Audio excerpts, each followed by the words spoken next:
দর্শক, একটা লম্বা একটা সময় কিন্তু দেশের ডলারের দাম স্থিতিশীল ছিল 122 টাকা 30 পয়সার আশেপাশে। এটি কিন্তু আবার বাড়তে শুরু করেছে। আবার আমদানির চাহিদা যে খুব বেশি ঠিক তাও না। স্টুডিওতে আমার সঙ্গে আছেন আমার সহকর্মী তাকি মোহাম্মদ জুবায়ের। আমরা তার কাছ থেকে তার বিশ্লেষণটি শুনি। কেন বাড়ছে, ঠিক একটাই প্রশ্ন। ডলার রেট যেটা বললেন যে দীর্ঘদিন এক জায়গায় ছিল, হঠাৎ করে ঊর্ধ্বমুখী হওয়া শুরু করলো। কিন্তু আমরা যদি মার্কেটে ডিমান্ড এবং সাপ্লাই যদি দেখি, এখানে কিন্তু যখন কখন রেট বাড়ে, যখন আপনার সাপ্লাই কম থাকবে, আপনার ডিমান্ড বেশি থাকবে। কিন্তু বাংলাদেশে যে এখন ডলার রেট বাড়তেছে, এটার পেছনে এই তত্ত্ব কোনো কাজ করছে না। আপনারা দেখেন আমার বাজারে প্রচুর ডলার আছে, আমার রেমিটেন্স ইনফ্লো ভালো, আমার দেখেন ব্যাঙ্কগুলোতে এনওপিটা দেখেন, আপনি যদি নেট ওপেন পজিশন অর্থাৎ ব্যাংকের কাছে এক্সেস লিকুইডিটি, মানে তার লায়াবিলিটির অ্যাগেনস্টে যেটা ওভার যেটা লিকুইডিটি তার কাছে যেটা আছে, তার কাছে অলরেডি $1.1 বিলিয়ন আছে, যেখানে নর্মালি ব্যাঙ্কগুলোর কাছে এনওপি থাকে 400 মিলিয়ন, সেখানে প্রায় 3 টাইমস তার কাছে বেশি আছে। মানে 400 মিলিয়নের বেশি হলে বাংলাদেশ ব্যাংক মূলত মার্কেট থেকে অ্যাবজর্ব করে নেয়, কিনে নেয়। এবং যদি যুদ্ধের পরে দেখেন, যুদ্ধ শুরু হওয়ার পর থেকে বাংলাদেশ ব্যাংক শুধু একদিন $25 মিলিয়ন কিনছে, আর কিন্তু তারা কিনে নেয়। অর্থাৎ তারা যুদ্ধের পরিস্থিতিতে ডলার কেনাটা তারা স্টপ করে দিয়েছে। তাহলে এবং এনওপি আছে 1.1 বিলিয়ন, এবং ব্যাঙ্কগুলোর কাছে রিজার্ভ মানে এফএক্স হোল্ডিং আছে ব্যাঙ্কগুলোর কাছে 3.39 বিলিয়ন। হিউজ তাদের কাছে হোল্ডিংটা আছে। এই পরিস্থিতিতে ডলার রেট বাড়ার কোনো কারণ নেই, কারণ আমাদের আপনি যদি দেখেন আমাদের আকোপিমেন্ট হয়ে গেছে আগেই, আমাদের কোনো এক্সটার্নাল কোনো এখন চাপ নেই। আমার সারের ডিমান্ড, সারের কিন্তু এখন ইম্পোর্ট প্রায় নাই বললেই চলে।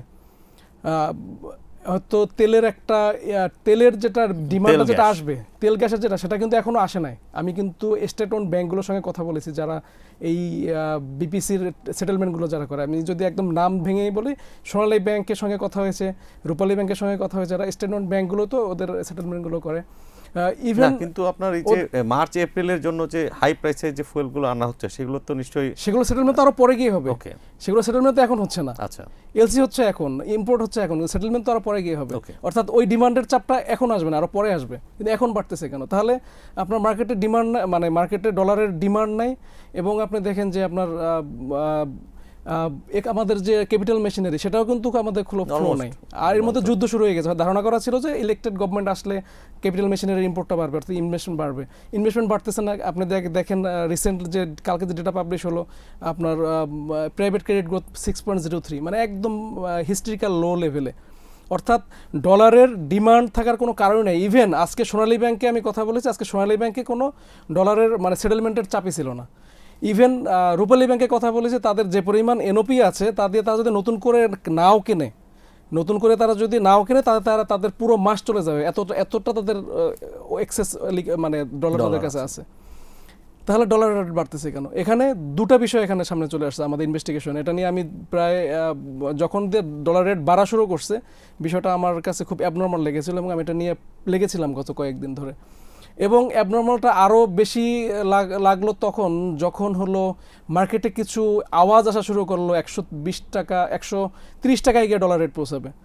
কারণ আমি তো মার্কেটের ডিমান্ডটা দেখতেছি, সাপ্লাই দেখতেছি, 130 টাকা যাওয়ার কোনো কারণ নেই। এবং এটা আমরা যদি দেখি কিছু মানে মিডিয়াতে রিপোর্টও আসলে 130 টাকা ডলার রেট হওয়া উচিত, অর্থাৎ মার্কেট ম্যানিপুলেশনের একটা স্পষ্ট আভাস আমরা পেলাম।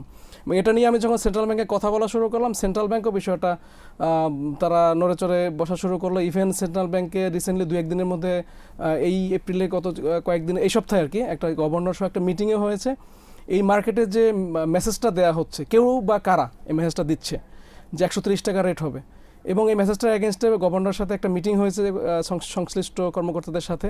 সেই মিটিংটায় সিদ্ধান্ত হয়েছে যদি এই মেসেজটা যদি বেশি এফেক্ট পড়ে ডলার হোর্ডিং শুরু হবে।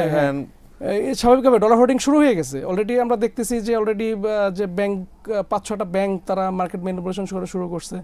আমাদের 6টা থেকে 8টা ব্যাংকের নাম আসছে, আমরা নাম প্রকাশ করছি না, কিন্তু 6টা থেকে 8টা ব্যাংকের নাম আমাদের কাছে এসেছে। আমাদের ইনভেস্টিগেশনে পেয়েছি যে ব্যাংকগুলো মার্কেটে এই ডলার হোর্ডিং করে তারা হলো একটা ম্যানিপুলেট করে ট্রাই করতে, যে কারণে মার্কেটে তারা ফিউচারিস্টিক চিন্তা করে, অথবা তারা ভবিষ্যতে বেশি মুনাফা পাওয়ার আশায় তারা ডলারটা তাদের কাছে মানে হেজিং করতেছে।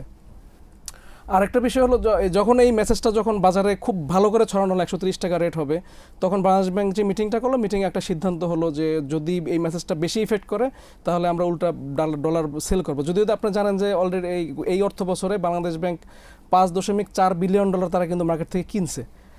যুদ্ধ শুরু হওয়ার পর তারা কেনা বন্ধ করে দিল।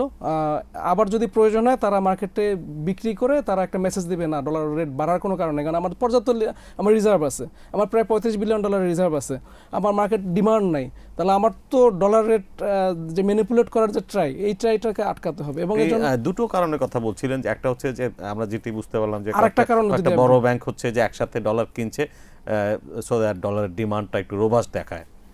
এখানে আরো একটা কারণ আমাদের কাছে মনে হচ্ছে, যেটা সংশ্লিষ্টরা যেটা ধারণা সন্দেহ পোষণ করতেছেন, যেখানে একটা ষড়যন্ত্র তত্ত্ব সামনে এসেছে আমাদের ইনভেস্টিগেশনে নেমে, সেটা হলো নতুন গভর্নমেন্ট আসছে। নতুন গভর্নমেন্ট আসার পরে বহির্বিশ্বে যে এক্সটার্নাল যে শকগুলো আমাদের এমনিতেই আছে, যুদ্ধ চলতেছে, এর মধ্যে নানা ধরনের দুর্যোগ চলতেছে, তার উপর যদি তার উপরে ডলারটা কোনোভাবে যদি এটাকে ডলার মানে মরার উপর খাড়ার ঘা হয়ে দাঁড়াবে, একদম গভর্নমেন্ট এবং গভর্নমেন্টের জন্য বিশাল একটা চ্যালেঞ্জিং হয়ে যাবে এই মুহূর্তে। তাদের এই যদি ডলার রেট যদি খুব বেশি উঠে যায়, মানে টাকা যদি খুব বেশি ডেপ্রিসিয়েশন হয়ে যায়, পাশাপাশি যারা আপনি দেখেন যারা ইম্পোর্ট যারা করে তাদের যে এখন যদি 122 টাকা সব ইম্পোর্টেড প্রোডাক্ট কিন্তু শুধু ডলারের কারণে 45-50% হায়ার এখন compare to last 3 years. Exactly. এবং যদি এখন 130 টাকা যদি এই যারা ম্যানিপুলেট করার ট্রাই করতে তারা যদি 130 টাকা নিতে পারে কোনোভাবে, তাহলে এই যে ইম্পোর্টের যে প্রোডাক্টগুলো তার ক্যাপিটাল মেশিনারি তার কত 130 টাকা সেটেলমেন্ট করতে গেলে তার তো পুরো ইনভেস্টমেন্ট যে প্ল্যান যে করছে সেই প্ল্যানটাই তো তার একদম কোলাপস করবে, তার সেই প্ল্যান আগাতে পারবে। আমরা প্রিভিয়াস ফেজে দেখেছি যে আপনার র ম্যাটেরিয়াল ইম্পোর্ট করে যখন এলসিটা পরে সেটেল করতে হয়, দেখা গেছে যে চূড়ান্ত পণ্য বিক্রি করে সেই টাকা আবার নতুন ইনভেস্টমেন্টে কাজে লাগিয়ে দেওয়া হচ্ছে, কিন্তু সেটেলমেন্টের সময় গিয়ে তারা দেখলো যে শেষ পর্যন্ত রেট অনেক হাই এবং শত শত কোটি টাকা তাদেরকে যে ফরেক্স লস আপনার বুক করতে হয়েছে।